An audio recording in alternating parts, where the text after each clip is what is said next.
Hi, it's Maggie the Irish Gypsy here to bring you your December 2021 mid-month general reading. We are looking at, excuse me, the last 2 weeks of December, the last 2 weeks of the year 2021. I hope you all, as we head into the remainder of the year, Christmas and New Year's, I hope that all of you have a wonderful, safe, and peaceful holiday season.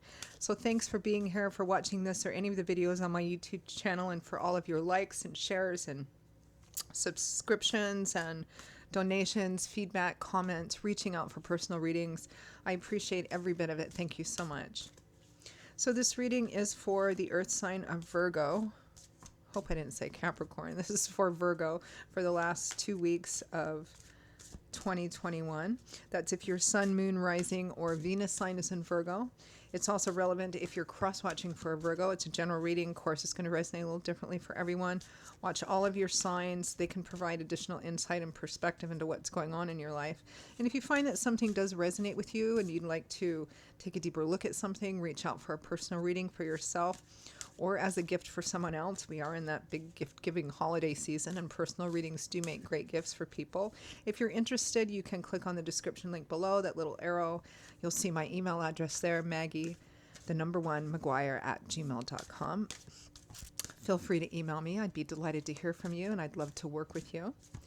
I can usually respond within the same day with more information. I do offer a wide variety of readings of all different types and lengths and costs, and particularly popular this time of year are the overviews I do, 6 and 12-month overviews, which take a look at all the main areas of life for the next 6 or 12 months, depending on how far ahead you want to look, which of course can be ordered any time of the year, but a lot of people request them as we're exiting one year and entering a new one.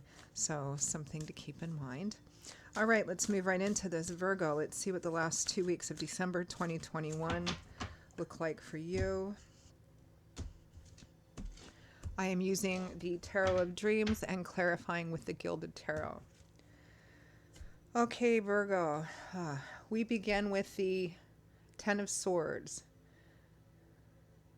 the end of a difficult time period.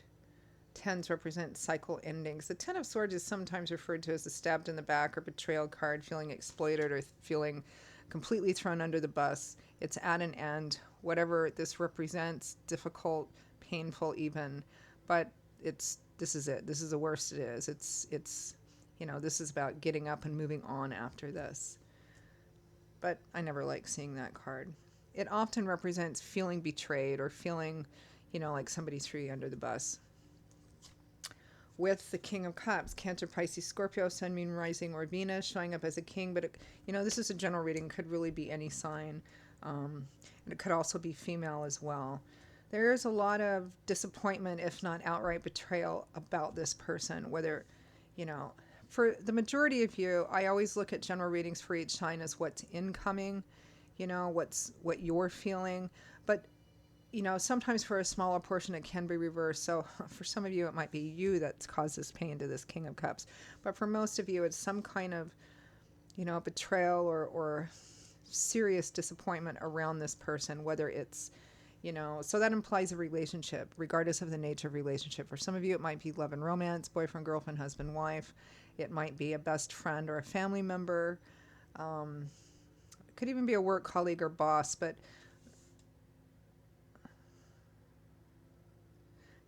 this is having expectations that were not only not met, but like gone completely the other way.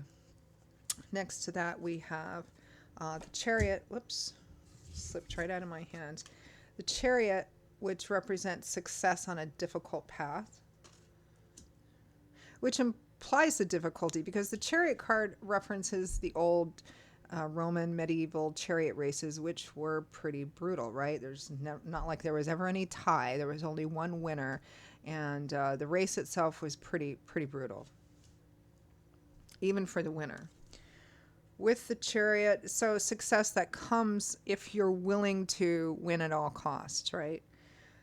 With the Seven of Coins, a card of taking stock, reflection, taking inventory, taking a look at what you've invested in something, and trying to ask yourself, what are you going to do? Are you going to continue investing in it? Are you going to just take what you can and leave and start something new somewhere else?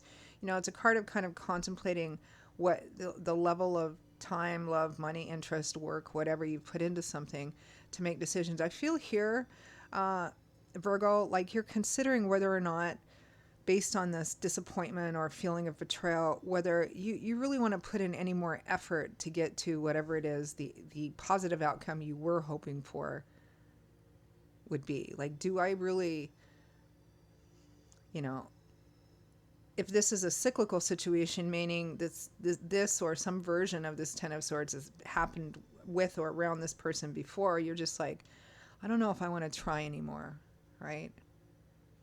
Or maybe it's not cyclical, but in terms of it being a one-time thing, the Ten of Swords represents a lot of pain and disappointment.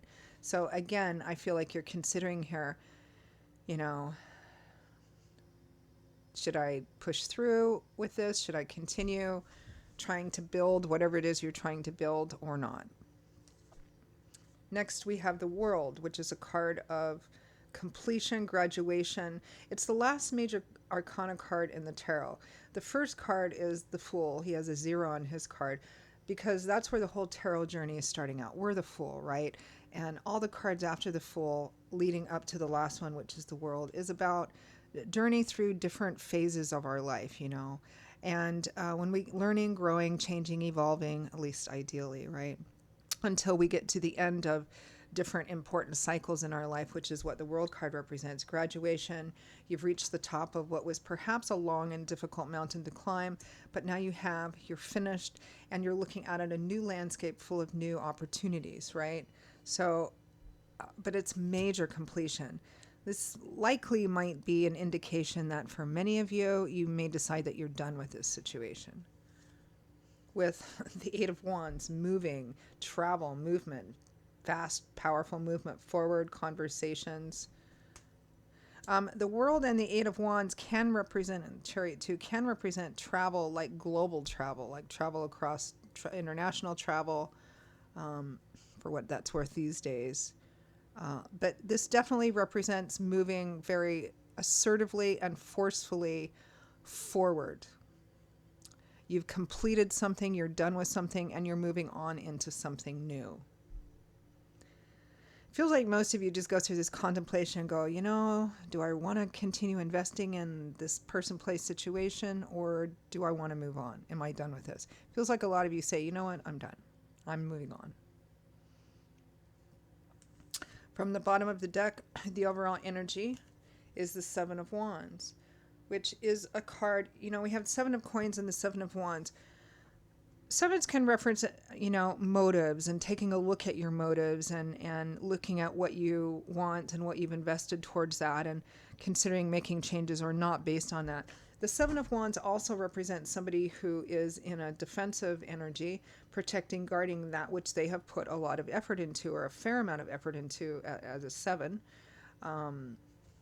And that's the overall energy. It feels like contemplative energy. Again, you're like, I don't know if I want to continue doing this. Maybe I'm just done. Let's clarify just a little bit. Let's clarify that 7 of Wands.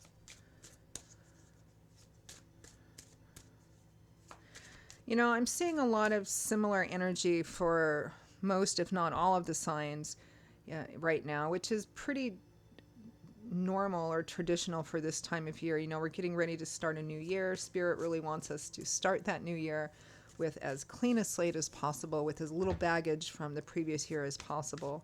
So I'm seeing this energy with a lot of signs, regardless what subject matter it is, of, you know, being given opportunities to wrap up or end cycles so that we can move on into new paths.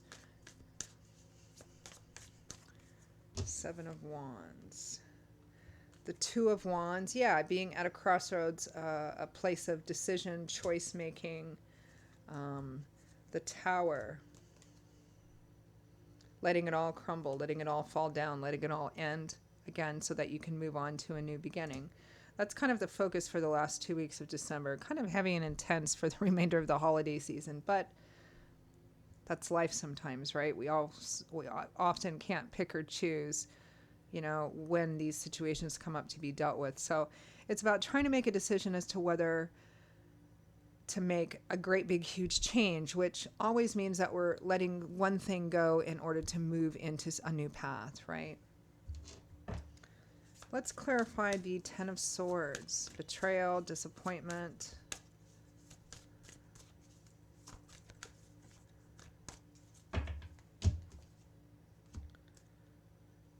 The Three of Wands. Yeah, the Three of Wands represents having done some of the footwork, put some of the effort into it. You're starting to see some small goals pay off on the way to waiting for a bigger goal, waiting for your ships to come in. But this is clarifying this energy here. It feels like, again, disappointment. You were hoping that something was going to be a certain way in the future, something really positive, hopeful, and optimistic. Again, whether it's love and romance, whether it's financial, whether it's a family issue.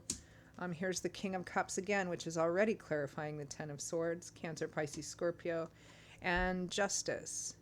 Yeah, something did not work out well. It feels like this King of Cups individual, whoever he or she is in your life, Virgo, let you down or didn't do right by you. Clarify the King of Cups.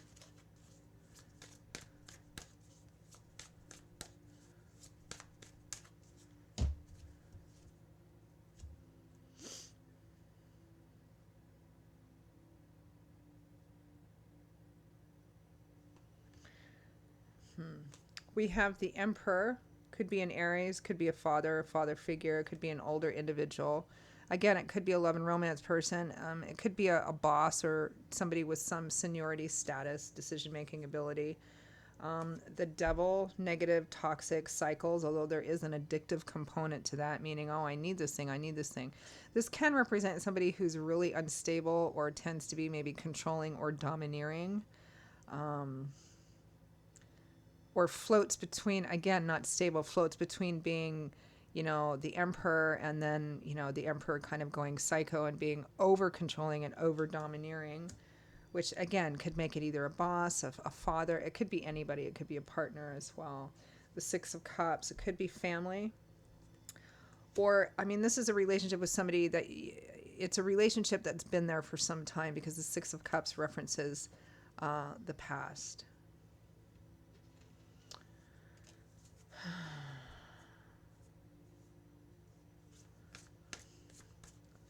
Let's clarify the Chariot. The Chariot is success if you're willing to go through whatever you need to get there. Let's clarify that.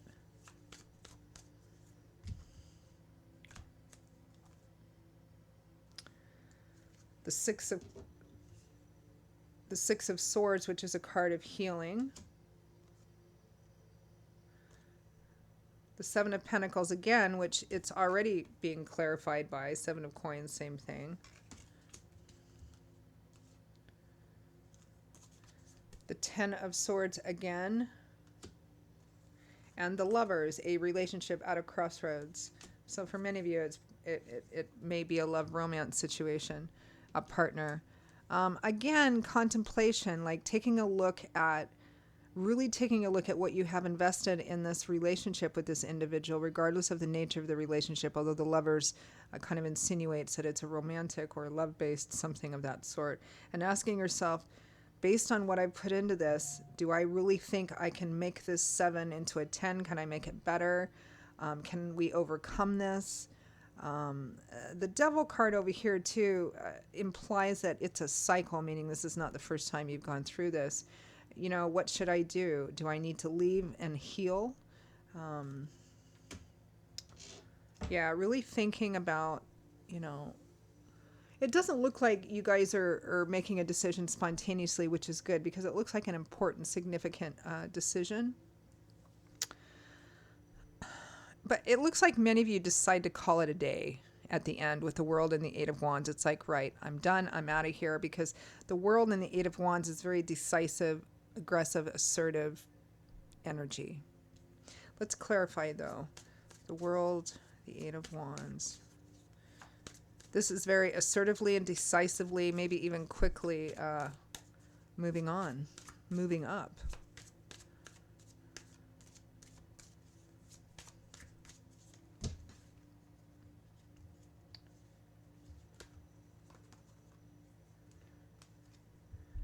The Eight of Cups, leaving, walking away. You know, the Eight of Cups and the Eight of Wands is leaving something that isn't fulfilling and doing it again quickly, assertively, decisively, aggressively. The Seven of Swords and the Two of Swords. Some of you, it might be just leaving very quickly without really telling anybody or saying too much about your plans or actions because you're done with this. This can also be that what you're leaving behind is somebody who is ultimately deceitful or isn't honest with themselves and with you and is utterly unwilling to take a look at that.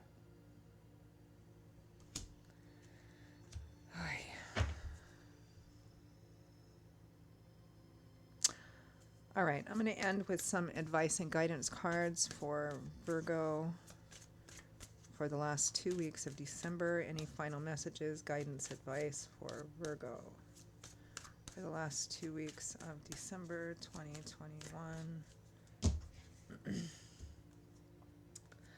The High Priestess, trust your intuition. Pay attention to what your intuition tells you, which is connection to divine. Some people call it their higher self. Some people call it gut instinct. Pay attention to that still, small, knowing, feeling, and voice. Here's the world again. Final ends, final completion, moving on, moving up. And if that wasn't enough, you've got the world and the Fool. A brand new journey begins, brand new horizon, stepping off the beaten path, getting out of your comfort zone, and starting a whole new journey. It's pretty clear here that it looks like many of you decide it's time to move on, like really definitively moving on and taking action about that. But if that wasn't enough, it's something that Spirit strongly, strongly supports here for those of you who are still kind of contemplating this. Okay, Virgo, those are your messages for the last 2 weeks of December. I hope they were helpful and useful for you. Again, if any of this resonates with you enough that you would like to reach out for a personal reading, take a deeper look at something for yourself or as a gift for someone else, email me directly at maggie1mcguire@gmail.com. I'd be delighted to hear from you. You can also see that contact info by clicking the description link below. I will see you all next year. I will see you all in a couple of weeks for the January general readings of the brand new year of 2022. In the meantime, I hope you all have a wonderful, safe, peaceful holiday season as we transition out of this year and into the next one. And let us hope that it will be far less challenging than the last couple of years have been. Take care, everyone. I hope to see you back here again soon. Bye-bye.